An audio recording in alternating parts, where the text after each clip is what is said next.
Hello there everyone, welcome back to our channel. In today's video, you are going to see how to quickly unfollow everyone on Instagram at once. So to do that, head over to your Instagram application. Once you're there, make sure you have logged in into your desired account and then head over to your profile by tapping the profile icon on the lower right corner. And once you are there, if you go to your following section, and here you can see that the persons you are following. So if you want to unfollow them, you have to do it by one.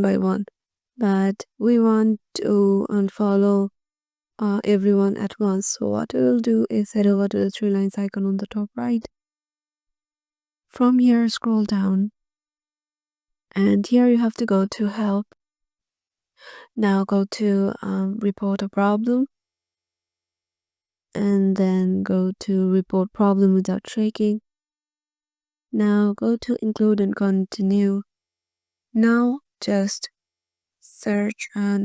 write what your problem, and currently our problem is we want to unfollow everyone on Instagram at once.